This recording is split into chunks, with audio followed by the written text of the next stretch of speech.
Hello mga bossing, bagong ligo na naman yung boss nyo. Fresh na fresh, amoy baby.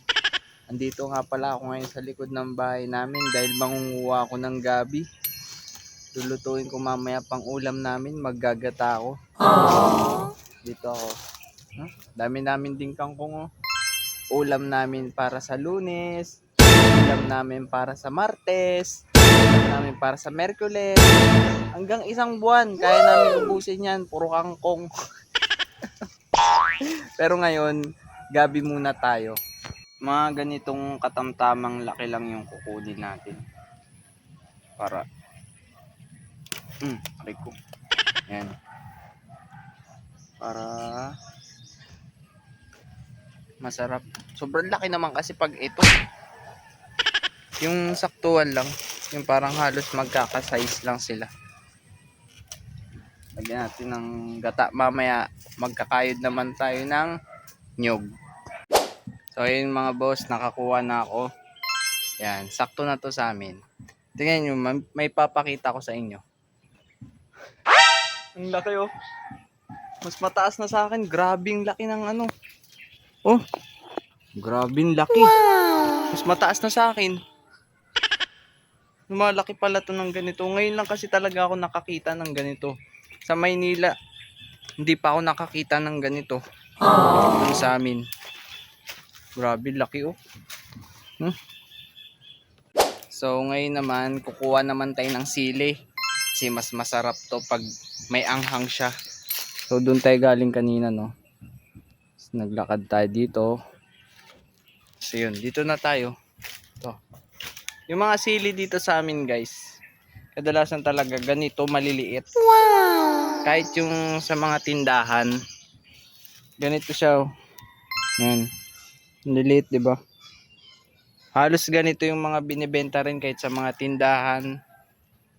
Sa tabuan ka lang makakakita ng ano, yung mga labuyo talaga, pati yung mga sili na green malalaki. Yun. Pero pag yung tanim-tanim, halos lahat ganito dito. Pero okay naman kasi maanghang din naman siya. Parehas lang din naman siyang sili. Pero mas hot pa rin ako. What? Assuming. O, 'di ba? Ang daming ano, daming purpose. Ang dami talagang benefits kapag may mga ganito ka. Dito ka na lang kukuha ng ulam, ganun. 'Di ba? Ayun, marami kaming ano, puno ng saging.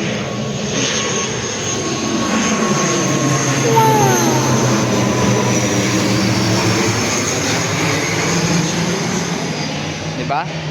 May ano pa, commercial. Malapit lang kasi dito yung airport, guys eh. Kaya may mga ganun talaga. Yung airplane. Yan, di ba? Ayan, may po sa puno ng saging namin, meron kaming puso ng saging makukuha. Ayan oh, mga saging. Meron pa doon, mga saging din ayun oh. Yan. Tapos tanglad. Yan, may mga tanglad din kami. Diba? Lahat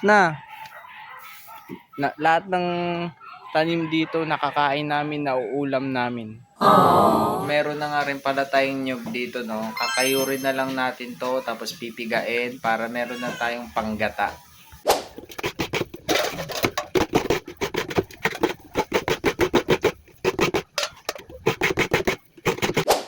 So ito guys no, tuturuan ko kayo para hindi kumati yung ating gabi.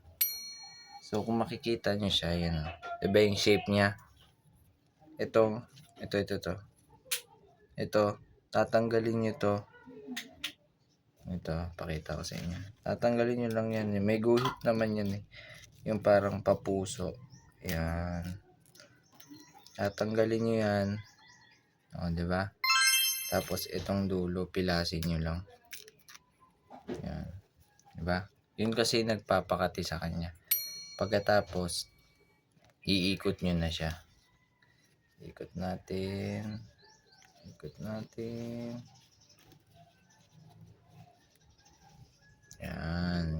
Pag naikot nyo na, hindi ma-perfect. Tupin nyo lang to. Itong taas. Yan. Tapos tsaka nyo siya itali. Tali natin para masarap.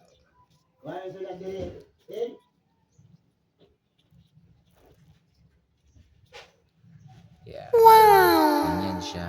Yan na siya guys.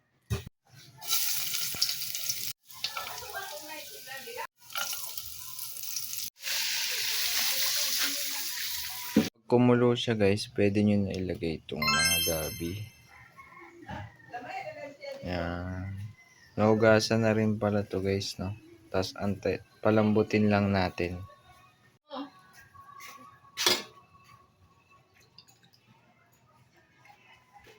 Yun, pwede na. Ang sarap po. Grabe, ang sarap. Ay! Gago ba't saan nakaharap? Yun. Tapos na po ang ating ginataang gabi. Sarap.